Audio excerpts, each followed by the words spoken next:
हमारी लाइफ में ऐसे बहुत सारे टाइम आते हैं जब हमें दो चीज़ों या दो रास्तों के बीच में से कोई एक को चुनना पड़ता है और ये डिसीजन हमारा बहुत वाइज होना चाहिए।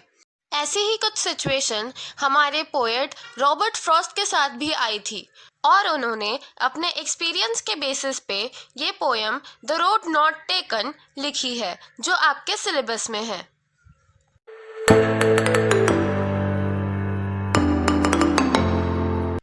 Hello and welcome back to Parkway Education. आज हम बी हाइव की आपकी जो एनसीईआरटी बुक है बी हाइव उसकी first poem the road not taken चालू करने वाले हैं। इसके पोएट है रॉबर्ट फ्रॉस्ट और ये पेज नंबर 15 से स्टार्ट हो रही है। तो आइए चालू करते हैं हमारी ये poem the road not taken. Poem चालू करने से पहले हम जो ये ब्लू बॉक्स में एक इंट्रोडक्शन पैराग्राफ लिखा है वो पढ़ लेते हैं।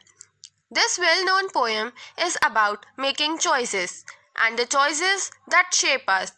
Robert Frost is an American poet who writes simply but insightfully about common, ordinary experiences. ये बोलना चाह रहा है कि ये जो वेल नोन पोएम है ये है अबाउट मेकिंग चॉइसेस।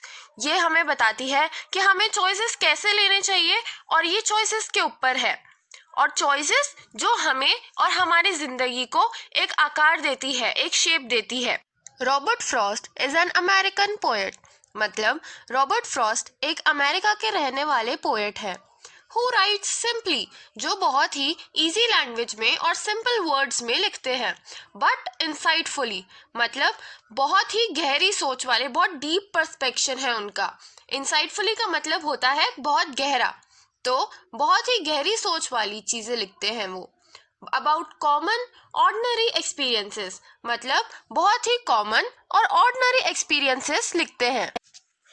तो अब हम फाइनली अपनी पोएम ये चालू करते हैं। Two roads diverged in a yellow wood and sorry I could not travel both and be one traveller long I stood and looked down one as far as I could to where it bent in the undergrowth. अब इस stanza का मतलब क्या हुआ? Two roads diverged in a yellow wood. दो रास्ते थे जो कि बट गए येलो वुड्स में। डाइवर्ज का यहाँ पे मतलब होता है बट जाना, बाइफर्केशन, मतलब जो दो रोड थे वो डिवाइड हो गए इन द येलो वुड। अब यहाँ पे येलो वुड क्या है? येलो वुड यहाँ पे फॉरेस्ट को रेफर करा है। अब आप सोचोगे कि फॉरेस्ट येलो कैसे हो सकता है?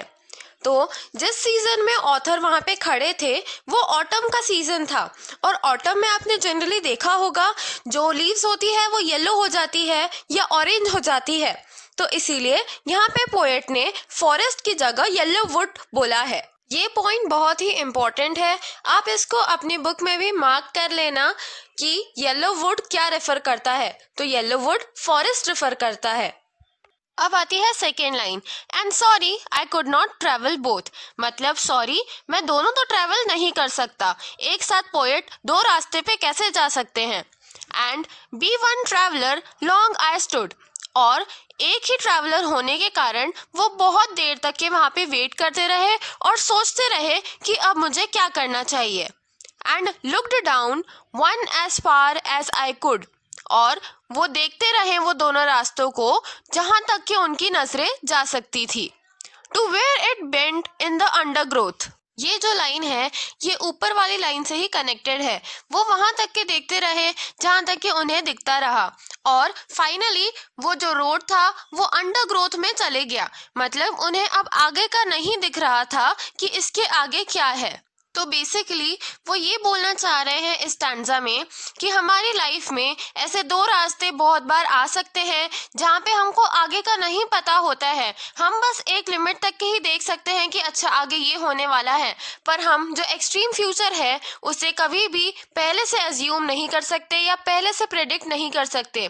हमें उसी टाइम पे बहुत टफ चॉइस बनानी होती है कि हमें इन दो रास्तों में से कौन सा सही है और कौन सा चुनना चाहिए। अब हम बढ़ते हैं हमारे नेक्स्ट स्टैंजा की ओर। Then took the other just as fair and having perhaps the better claim because it was grassy and wanted wear, though as for that the passing there had warned them really about the same. इस stanza में poet ये बता रहे हैं कि उन्होंने दूसरा रास्ता चुना जस्ट एज फेयर, मतलब उन्हें दोनों रास्तों में कोई खास अंतर तो नहीं लग रहा था। दूसरा जो रास्ता था वो भी उतना ही अच्छा था। फेयर मतलब अच्छा, तो दोनों ही रास्ते दोनों ही एक जैसे थे और अच्छे थे, पर उन्होंने दूसरा वाला रास्ता चुना। And having perhaps the better claim, क्यों? क्योंकि उन्हें ऐसा लगा कि जो दूसरा रास्ता है वो कुछ ज्यादा क्लेम करता है, उसका एक बेटर क्लेम है। Because it was grassy and wanted wear, मतलब उन्हें ऐसा लग रहा था कि जो दूसरा रास्ता था जो उन्होंने चूज करा वो बहुत ही ग्रासी था। एंड इट वॉन्टेड वेयर, मतलब उस पे ज्यादा कोई चला नहीं था, इसीलिए वो चाह रहे थे कि कोई उसे चूज करे, मतलब पोएट खुद उसे चूज करे और उसे आजमा के देखे। उन्हें उस रास्ते को देख के ही लग रहा था कि यहाँ पे मेरे से पहले बहुत कम लोग गए हैं या शायद कोई गया ही नहीं है। कहीं पे भी अगर हम जाते हैं तो हमारे पैरों के निशान बन जाते हैं और उस जमीन को देखने से ही पता चल जाता है, जो उसकी जो ग्रास होती है वो दब जाती है और हमें अलग से ही पता चल जाता है कि इस रास्ते भी कोई गया है। पर वहाँ पे ऐसा केस नहीं था। जो रोड पोएट ने चूज करा था उस रास्ते कोई भी गया नहीं था, किसी के भी पैरों के चलने के निशान नहीं थे और जो ग्रास थी वो एकदम फ्रेश थी। Though as for that passing there had warned them really about the same, मतलब वो यहाँ पे ये बोलना चाह रहे हैं कि जो भी लोग यहाँ से पास हुए हैं उन सभी ने एक ही जैसा सेम रास्ता लिया है जो पोएट नहीं लेना चाहता है। उन सभी ने दूसरे वाले रास्ते को ज्यादा यूज करा है। तो बेसिकली पोएट सेकेंड स्टैंजा में ये बताना चाहते हैं कि जहाँ पे अक्सर लोग जाते हैं या जहाँ पे ज़्यादा भीड़ जाती है, हमें हमेशा वही फॉलो करने की ज़रूरत नहीं होती है। हमें कभी कभी भीड़ से हट के कोई दूसरा रास्ता भी चूज़ करना चाहिए, थोड़ी रिस्क लेनी चाहिए। हम हमेशा डर जाते हैं कि अरे ये तो पहले किसी ने नहीं करा, मेरे से हो पाएगा या नहीं हो पाएगा। तो ये सारे थॉट्स हमें हमारे मन में नहीं लाने चाहिए और आउट ऑफ द बॉक्स भीड़ से हट के कुछ काम करना चाहिए। और पोएट खुद भी यही करते हैं। वो देखते हैं कि सभी लोग एक ही रास्ते पे ट्रैवल कर रहे हैं, तो इसीलिए वो चाहते हैं कि वो लोगों से हट के दूसरा रास्ता चूज करे और ये देखे कि वो रास्ता उन्हें कहाँ लीड करता है। अब हम आते हैं हमारे थर्ड स्टैंजा की ओर। And both that morning equally lay in leaves no step had trodden black, oh I kept the first for another day, yet knowing how way leads on to the way, I doubted if I should ever come back। तो इस stanza की first line and both that morning equally ले, इसमें poet ये बताना चाह रहे हैं कि उस सुबह दोनों ही रास्ते एक जैसे दिख रहे थे, दोनों में कोई भी डिफरेंस नहीं लग रहा था। In leaves no step had trodden black, इसका मतलब हुआ कि जो लीव्स थी उनमें ये साफ साफ दिख रहा था कि उनको किसी ने कुचला नहीं है या उन पे से कोई गया नहीं है। ट्रॉडन का मतलब होता है कुचल देना। तो जब हम किसी भी लीफ पे से चले जाते हैं या उसको कुचल देते हैं तो लीव्स थोड़ी ब्लैकिश हो जाती है, तो यहाँ पे वो सीन नहीं था। फिर आती है next line, oh I kept the first one for another day, मतलब वो ये सोचते हैं कि जो दूसरा रास्ता है जो पोएट अभी ट्रैवल नहीं कर रहे हैं वो उसको दूसरे दिन के लिए बचा के रखते हैं। Yet knowing how way leads on to another way, मतलब उनको बैक ऑफ द माइंड ये पता होता है कि अगर मैं इस रास्ते से जाऊंगा तो मुझे इसके आगे दूसरा रास्ता दिख जाएगा, फिर मैं उस पर ट्रैवल करूंगा, इसीलिए ऐसे में आगे बढ़ता जाऊंगा और मैं पीछे कभी वापस नहीं आने वाला। I doubted if I should ever come back, मतलब वो यही सोचते हैं कि मैं वापस शायद ही अब आ पाऊं। अब आता है हमारा फोर्थ और last stanza. I shall be telling this with a sigh, somewhere ages and ages hence, two roads diverged in a wood, and I took the one less traveled by, and that has made all the difference। तो ये paragraph में जहाँ first line है I shall be telling this with a sigh, मतलब poet ये बोल रहे हैं कि मैं फ्यूचर में ये बताऊंगा विद अ साई, मतलब एक रिलीफ की सांस के साथ। साई का मतलब होता है एक रिलीफ की सांस, तो मैं एक रिलीफ के साथ ये बताऊंगा फ्यूचर में। Somewhere ages and ages hence, मतलब बहुत टाइम एजेस एंड एजेस के बाद में। Two roads diverged in a wood and I took the one less traveled by, and that has made all the difference, मतलब वो ये बताएंगे कि जब उनके पास दो रास्ते थे तो उन्होंने वो वाला रास्ता चुना जो बहुत सारे लोगों ने नहीं चुना था।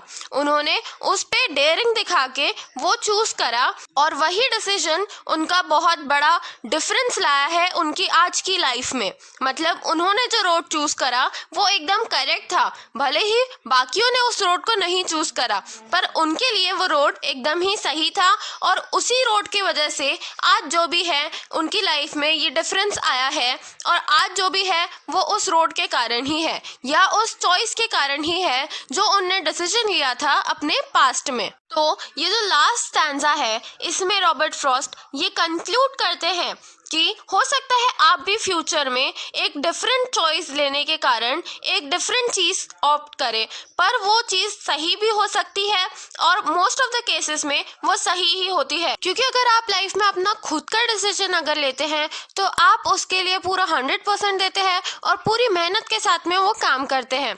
इसीलिए आपका डिसीजन जो होता है वो कभी भी गलत नहीं हो सकता है।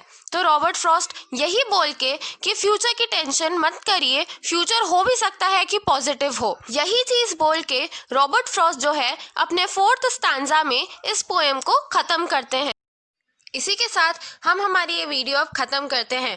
इसके नेक्स्ट पार्ट में हम अलग से एक separate list of word meanings, figure of speech और एनसीईआरटी के ही क्वेश्चन आंसर्स और थोड़े एक्स्ट्रा क्वेश्चन आंसर्स डिस्कस करेंगे। तो स्टे ट्यून्ड। अभी के लिए thank you so much for watching this video till the end. अगर आपको ये वीडियो समझ में आई हो तो लाइक करना और अगर आपको कोई डाउट हो तो नीचे कमेंट सेक्शन में हमसे पूछ लेना एंड हमारे एजुकेशनल चैनल पार्कवे एजुकेशन को सब्सक्राइब ज़रूर करना। Thank you so much.